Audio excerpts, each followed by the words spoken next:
Europe 1. Le grand direct des médias, Jean-Marc Morandi. Le journal des médias avec Thomas Joubert. Bonjour Thomas. Bonjour, à la une ce matin, Frédéric Tadei répond aux critiques à propos de Ce soir ou jamais. Nouveau coup de gueule de Valérie Trierweiler contre la presse et le Bachelor revient ce soir sur NT1. Et on commence donc avec la réponse de Frédéric Tadei à propos des critiques sur son émission Ce soir ou jamais. Faut-il brûler Tadei, titrait Les Inrocks la semaine dernière. On lui reproche d'inviter régulièrement des personnalités tendancieuses. Sur le plateau de Laurent Ruquier samedi soir, Frédéric Tadei a donné ses explications.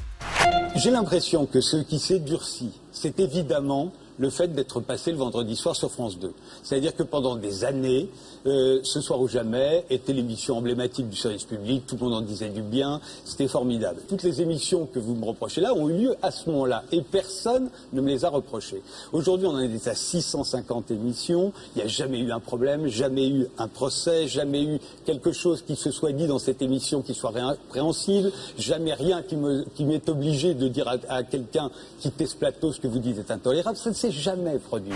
Ouais, on précise d'ailleurs que Les Inrocks a un titre un peu dur, mais l'intérieur est plutôt sympa. Il y a en particulier un édito de mon pote Frédéric Bonneau, qui est le patron des Inrocks, et qui est très sympa vis-à-vis de Frédéric Tadei sur le fait qu'il donne la parole à tout le monde et de façon équilibrée. Donc le titre est un peu survendu, on va dire.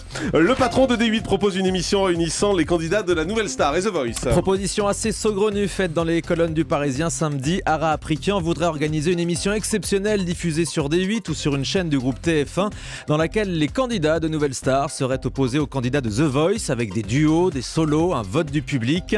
C'est un projet fou, mais c'est comme ça qu'on fait de la bonne télé, dit-il. TF1 que nous avons contacté n'a pas encore donné de réponse, mais ça paraît quand même très peu probable que le projet puisse voir le jour. La saison 2 du Bachelor commence ce soir sur NT1. Premier épisode à 20h50, vous allez faire connaissance avec le nouveau Bachelor, Paul, 31 ans, homme d'affaires à Singapour. Ce célibataire va devoir choisir une femme parmi 24 prétendantes, un concept qui choque certaines féministes, mais le Bachelor estime au micro d'Europe 1 que tout ça est très respectueux des femmes. Je suis un mec aussi, je regarde les filles. D'abord on juge au physique et après on fait son petit bonhomme de chemin. Moi je fais tout pour essayer de les séduire parce que c'est quand même là pour ça. Je pense qu'à la fin, c'est plus forcément être traité comme un morceau de viande, je pense pas. On a vécu des choses assez fortes. Elles ont pris beaucoup de risques pour moi et moi, donc déjà c'est beaucoup de respect envers la plupart d'entre elles. Et je pense que ce qu'on m'a offert là, c'est quelque chose d'assez unique et j'avais envie de goûter à ça. Voilà, j'avais envie de goûter à ça, c'est chic. La saison 2 du Bachelor, ça commence ce soir à 20h50 sur NT1. À noter également à la même heure, juste en face crime, numéro inédit que je vous présente, qui sera consacré à la Somme. Pierre Salviac perd son procès contre RTL après son licenciement. Le journaliste s'était fait virer pour avoir écrit un tweet injurieux à l'encontre de Valérie Trierweiler. La justice a estimé que le licenciement était légitime et que le tweet portait atteinte aux valeurs de RTL. Pierre Salviac de son côté précise que les deux parties ont été renvoyées dos à dos selon lui puisque les indemnités demandées par la radio ont été rejetées. Valérie Trierweiler pousse un nouveau coup de gueule contre la presse. Notamment contre Le Monde et Vanity Fair. Le Monde qui avait publié le récit de la Nuit Blanche à l'Elysée avant la parution de Closer. De son côté, l'édition espagnole de Vanity Fair a relaté de supposés échanges de SMS entre François Hollande et Valérie Trierweiler. Sur son compte Twitter, l'ex-première dame a réagi après l'article romancé dans Le Monde. Désormais, les SMS totalement inventés dans Vanity Fair. Elle conclut avec le hashtag, le petit mot dièse, sans limite. Voilà, on reste dans les histoires de famille avec Julie Gaillet qui n'assistera pas à la cérémonie des Césars. Oui, selon notre confrère Renaud Revel, l'actrice ne sera pas présente vendredi soir au Théâtre du Châtelet. Elle est pourtant nommée dans la catégorie second rôle féminin. L'actrice à qui l'on prête une liaison avec François Hollande souhaite éviter de s'exposer. En revanche, le réalisateur américain Quentin Tarantino assistera lui au César. Il sera même chargé de remettre un César d'honneur à Scarlett Johansson en direct sur Canal+. C'était quoi sa catégorie ? Julie Gaillet, meilleur second rôle féminin. Oui, ça lui va bien. Avec la maman de Carla Bruni. Oui, non, c'était pas meilleur second rôle féminin que c'est de nous amuser, Julie. Oui, ça y est, oui, c'est arrivé au cerveau. Oui, d'accord. Beansport acquiert une nouvelle compétition internationale.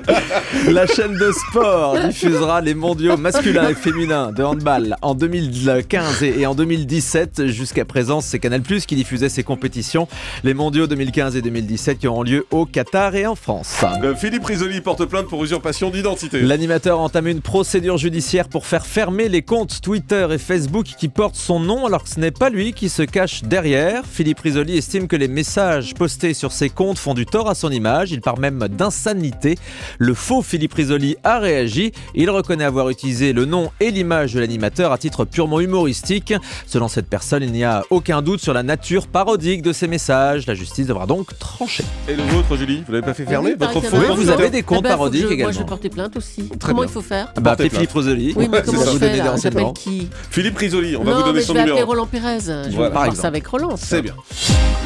On termine avec le chiffre du jour. Numéro 1 des ventes, le groupe London Grammar après The Voice ce samedi soir. L'album et le single du groupe britannique ont été propulsés en tête des ventes sur iTunes après la magnifique battle entre les deux candidates, Melissa et Caroline. Pourtant, le disque du groupe est sorti depuis plusieurs mois. On constate comme ça toutes les semaines un gros effet The Voice dans les classements, ce qui prouve que la télé peut faire vendre des disques. Le grand direct des médias, Jean-Marc Morandini.